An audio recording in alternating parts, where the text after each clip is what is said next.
Hello everyone, welcome back. In this video we're going to discuss the problem that we're having in finding modulus of elasticity if the material does not behave as the ideal case we drawn on the board. Now we said that the ideal case that the materials will have a straight line, somewhere they will show a strange behavior we called yield, so there will be upper yield point, lower yield point, and then it goes to plastic deformation. Now the yield point is the point that the bonds will break and will regenerate themselves. As we said that the defeats that we had them in chapter 4, we discussed the line defeats. Those line defeats basically will allow the atoms to move under the load, so that's what will happen in plastic deformation. So the yield, basically some material, they will show that under the machine they will have this phenomena. It will be drawn by the computer. It will tell us that yield happens. But some of the material, they will smoothly turn to curve. Now we know that the elastic region is mainly straight line. It's a straight line, the elastic region, and the plastic region will be curve. But when smoothly from line converted to a curve, it's hard to know the exact point of the yield. The exact point of the yield. For example, this P is the elastic and plastic. So you exactly know where it might be here, it might be here, but you don't know where it is exactly. So if you have it's not clear point, there is a way that to find the yield stress or yield strength by calling an offset. We'll take an offset. That offset is always 0.002. So at the bottom there's a strain here. This is the strain stress curve. You will take 0.002 and you're gonna draw a line parallel to the straight line. So there's always a small portion of the curve. It's a straight line. So let's say this is the straight line we have it. If you don't know where is exactly, by the way, this is preferred by most of the people, is preferred in this way. If you cannot see exactly where is the yield, you have to use this procedure. So you will take 0.002 on this scale. There will be point here, 0.002. Then you're gonna draw a parallel line to the first line. So a parallel line to this line here, and this line is supposed to cut somewhere. This is exaggerated. It will be somewhere close to the yield point. It won't be that much difference between them, but this is exaggerated. This to show you that you will do offsetting.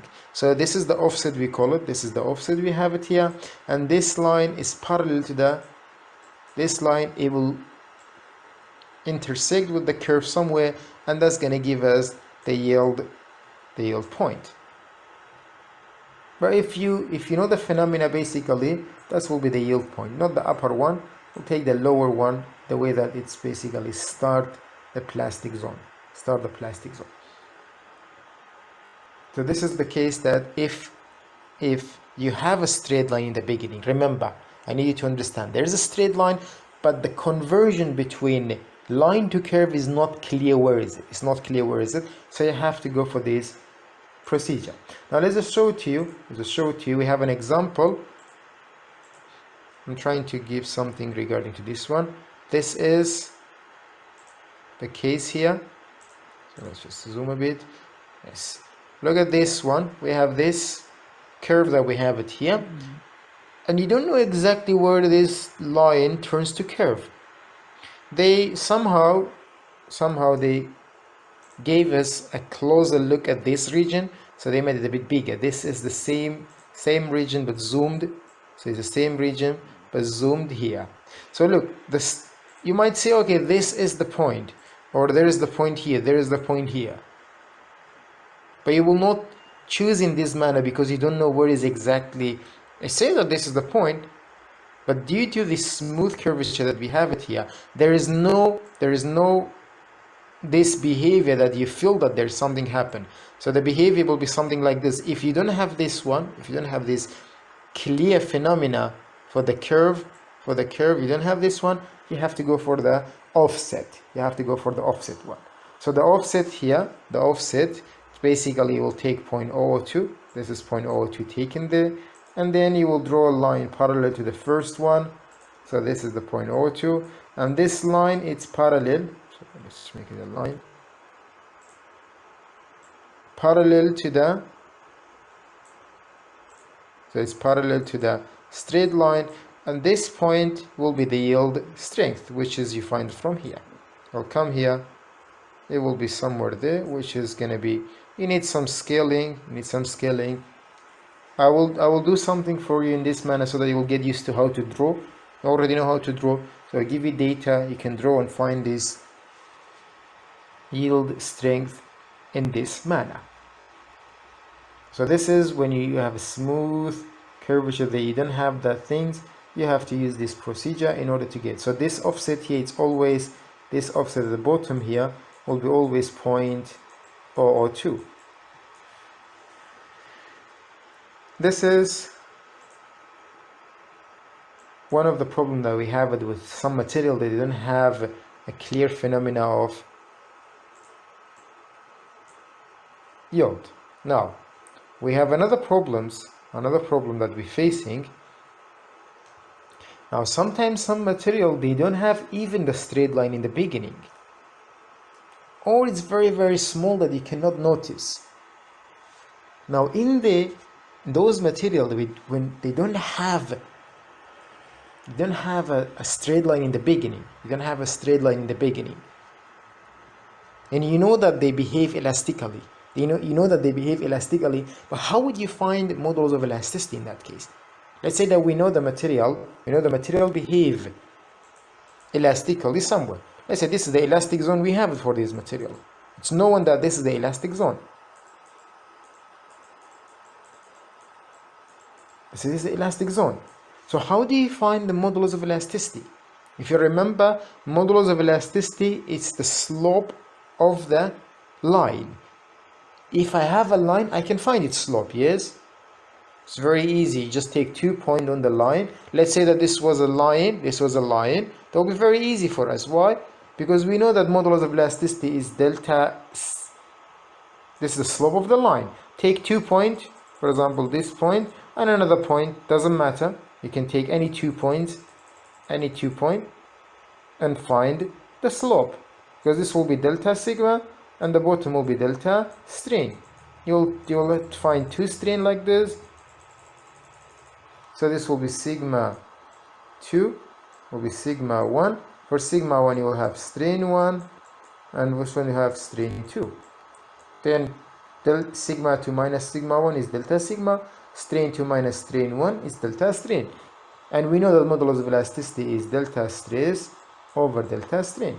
As far as delta sigma over delta strain. It's easy if you have a straight line. But let's say what will happen if you don't have straight line, which the case you can see it here. Now, if you don't have a straight line, there is two other modulus of elasticity will come into calculation. Two other modulus of elasticity will come. Now, what will be the name of them? The first one we call secant modulus of elasticity.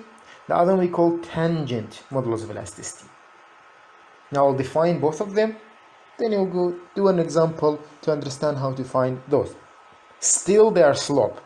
They are still a slope. When you say modulus of elasticity, they are slope of the line. But which line here? Which line here? So the first one, which we call it modulus of elasticity, the normal modulus of elasticity that we know it, it goes by another name, Young modulus of elasticity. So the modulus of elasticity that we covered, and we said that if you have a straight line in the beginning, so basically the slope of this one we call it modulus of elasticity, and that modulus of elasticity, because we have a straight line, it goes by Young modulus of elasticity. So there will be Young. In some places they will write Young modulus of elasticity. But at the end, all of them are modulus of elasticity.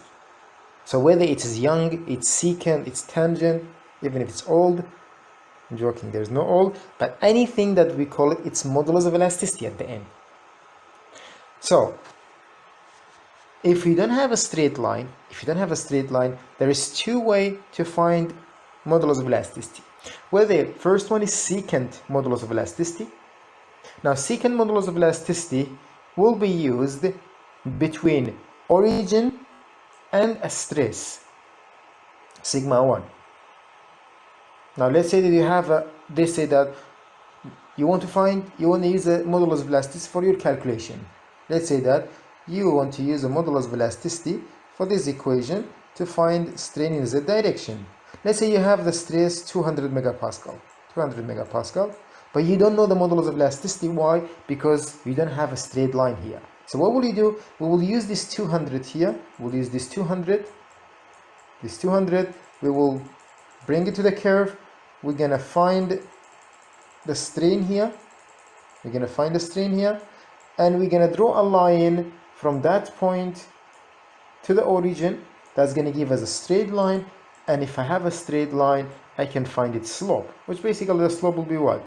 Consider as like this. Take this triangle, which will be 200 over this strain, isn't it? Because this is 0, 0. I mean, I can take the first point, which is, this can be, if this is sigma 2, let's say this is sigma 1, this is strain 1. Take another point here, E0, sigma 0. Both of them 0, yes? 0, 0. So if you say sigma 1 minus sigma 0, will be 200. When I say strain 1 minus strain 0, will still be strain 1. So this will be delta strain, and this will be delta sigma. So delta sigma, or two other points on the curve is still okay. Two other points. But why would you do this one when we can use the easiest point, which is the top point here? We just have to find this one from the curve. So we have the curve, by the way. We have the curve on a paper drawn nicely, scaled, and then we can do these things. Because if it's not scaled, you'll not be able to find things correctly. So the data will be given to us. We will draw the curve, whether by hand, by computer, whatever you do. You print it out, then you will do these things over it, and then we'll find the solution. Then the height here, which will be the vertical, delta sigma, over delta strain, will give us the secant modulus of elasticity. So secant modulus of elasticity, we need a point. We will connect it to the origin. We're going to use it. Well, sometime if the point is far from the origin, if the sigma that you have is far from the origin, now creating a straight line with the origin will not give you, look, any point that by the way, we have millions secant modulus, we have millions tangent modulus, but we have only one modulus of elasticity, Young modulus of elasticity. We only have one Young modulus of elasticity, but we may have millions of infinity secant modulus, tangent modulus. Why? Because they depends on the stress. Like I can, any point that if I take it, they will have another slope. Yes, any point if I take it on the curve will give me different slope. That's okay, because secant modulus is dependent on a stress.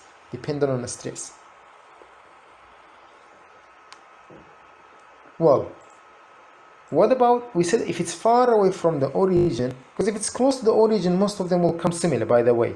If the points are close to origin, like for example this point, if I try to connect it, the other one, like it will be close to a straight line. Look at those slopes. Most of them come similar. But when we go far away from, for example, far away from the origin, you will have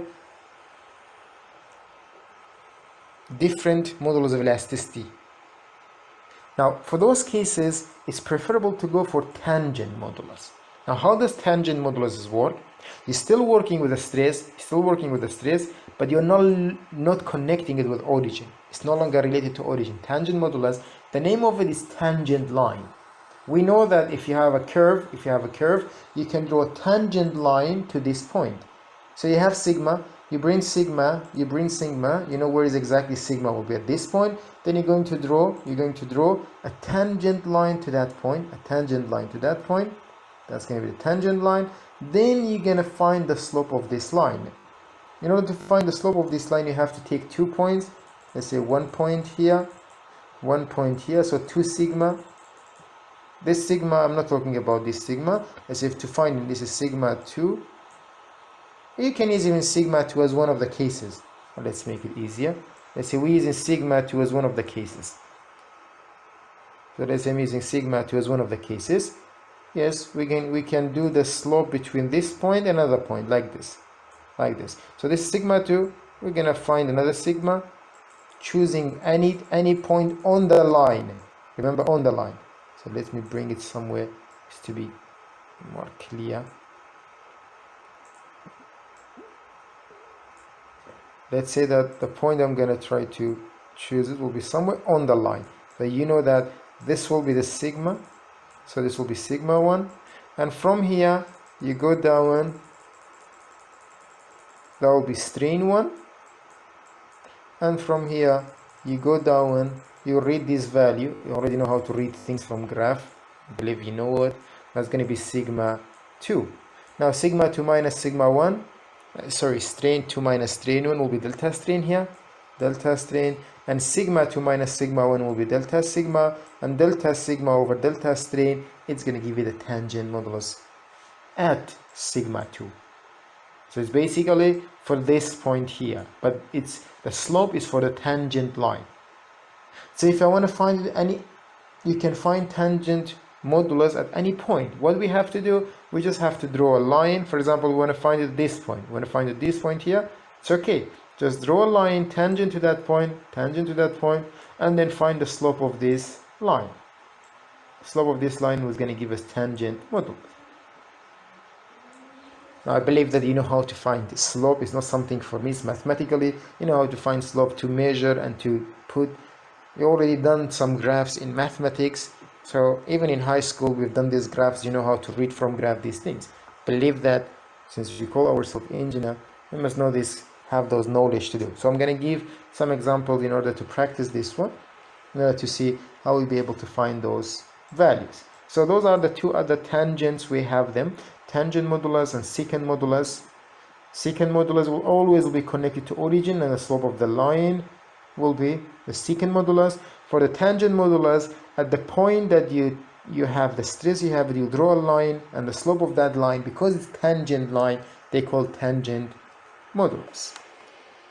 There's an example in the book that you'll be able to look at it. They found for this tangent modulus, it's not there, but you can do it by yourself, or I will give you something that you will find it for me. Now in this video, before going to plastic zone, and there is one information we have to explain here. By the way, an elasticity, there's one term that I need to explain here. We are not dealing with time. So we're not dealing with time. I need for anyone that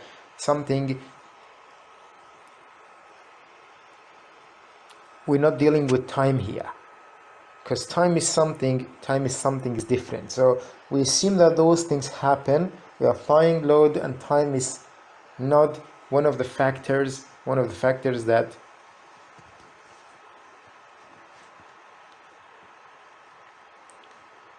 so there is a term that we call it the time-dependent elastic behavior. It goes by terms that we call it an elasticity. So if time comes into the calculation, the things that we explain it here, it's time independent.